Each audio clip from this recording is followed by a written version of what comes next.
Assalomu alaykum azizlar.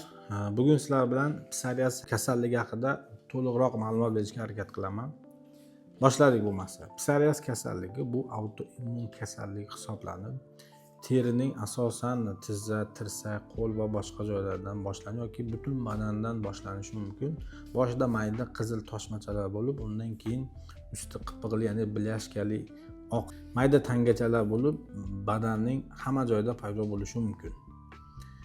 Bunga asosiy sabab, ya'ni omillar deganda psoriazga asosan irsiy omillar bo'lishi mumkin. Undan tashqari stress va asabbuzarliklar, to'g'ri ovqatlanmaslik, qattiq qo'rquv va hozirgi kunda yosh bolalarda juda ko'p uchramoqda. Har xil ximikatlarni ko'p iste'mol qilganda yosh bolalarda ham hattoki hozir ko'payib ketgan. Psoriaz kasalligi juda ko'p bizdan so'rashadi, yuqumlimi?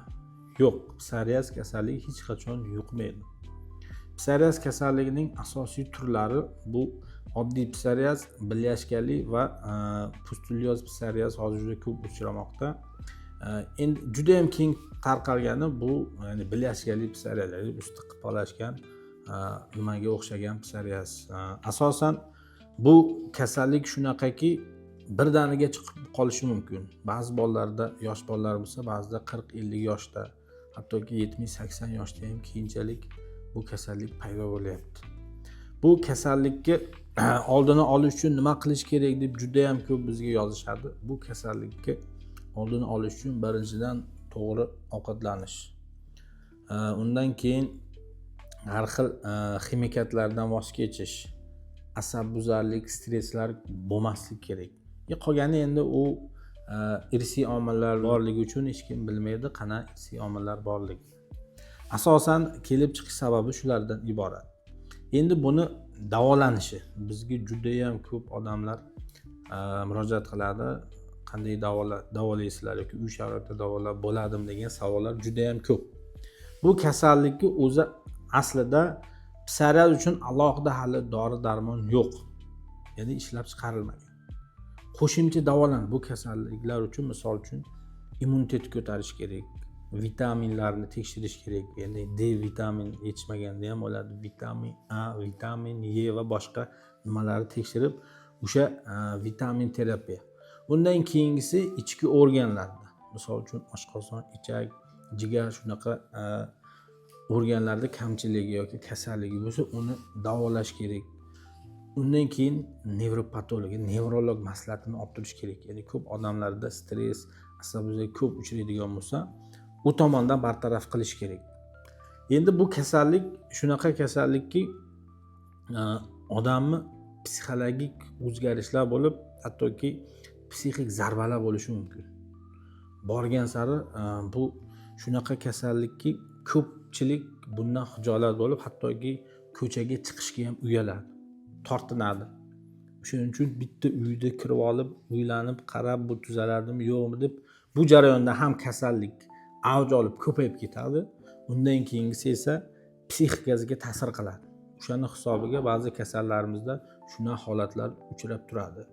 Shuning uchun albatta psixolog maslahatini ham olib turish kerak. Psoriazi bor bemorlarimizga shuni tavsiya qilamiz. Psixolog tavsiyasini albatta olish kerak. Endi bu kasallikka bizni klinikada qana muolaja turlari bor degan savolga biz shu keltirib chiqaradigan omillar sanab o'tganmiz. Endokrin tizimi, asab tizimi, stresslar, ichki organlar har tomonlama davolaganimiz uchun bizda bir qancha natija bo'lyapti.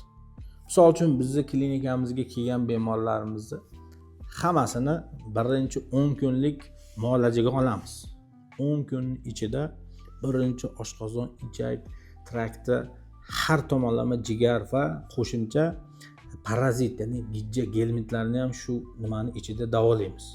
Undan keyingisi esa vitaminoterapiyalar. Vitaminlar. Undan keyingisi immun tizimini yaxshilovchi dori ukollarimiz bor, uni ishlatamiz. Va albatta tashqi tomondan, terining tashqi tomonidan terining namlantiruvchi mazlar, teriga ozuqa beruvchi mazlar, undan tashqari vitaminlar maz sifatida, Keyingisi apparatlarimiz bor. Misol uchun UV lampa deyiladi, ultrabinafsha nuri orqali. Undan keyin ozonoterapiyalarimiz bor. Xuddi shunaqa muolaja qilganimizdan keyin kasallarimizda ancha natija olamiz. Undan keyingi etapi esa uyga yozib beramiz shu vitaminlar. Ya'ni vitamin D, E va boshqa vitaminlarni uy sharoitida ichishga tavsiya qilamiz va albatta dieta tuzib beramiz. Ya'ni parhez. Parhez qana bo'ladi deb juda ko'p so'rashadi. Asosan kundalik sizni yemishingizni hisobga olib aytadigan bo'lsam, psoriaz kasalligi uchun mumkin bo'lmagan narsalar asosan ko'p yog' iste'mol, yog'li ovqatlar.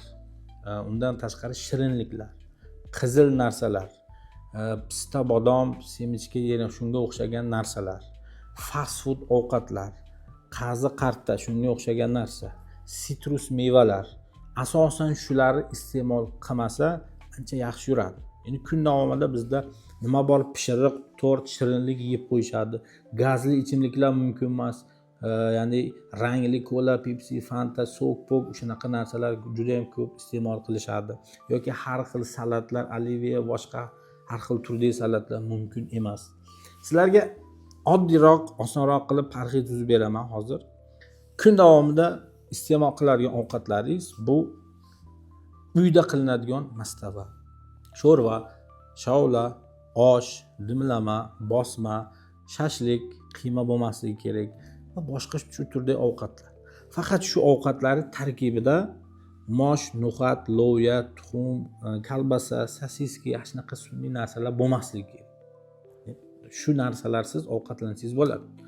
Ko'chada ovqatlanadigan odamlarga esa oddiy, ya'ni diyetkalar bo'ladi, parhez ovqatlar, stalovoylarda biftek solishi mumkin, albatta tuxumsiz, bistrogenlar, tovuq, mol go'shtida shashliklar, faqat kuskovoy shashlik bo'lsa yog'ini yoki boshqa qo'shimcha pomidor, boshqa narsalarni ajratib tashlagan holatda, uksus sepilmagan holatda, ya'ni sirka kislotasini ishlatmagan holatda ko'chada ham bemalol ovqatlanib yursa bo'laveradi. Salatlarga keladigan bo'lsak, sizga asosiy ketadigan narsa bu karam, ya'ni kapusta, turub, ko'katlar, ko'k bolgarskiy, bodrin. Bodrinni juda ko'p iste'mol qilish kerak. Asosan sizlarga shu menimcha juda katta maslahat bo'ldi. Sizga juda kerakli bo'lgan bo'lsa, biz bundan xursandmiz.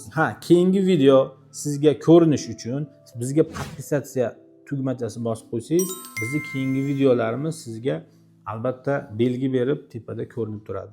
Sog' bo'ling, omon bo'ling.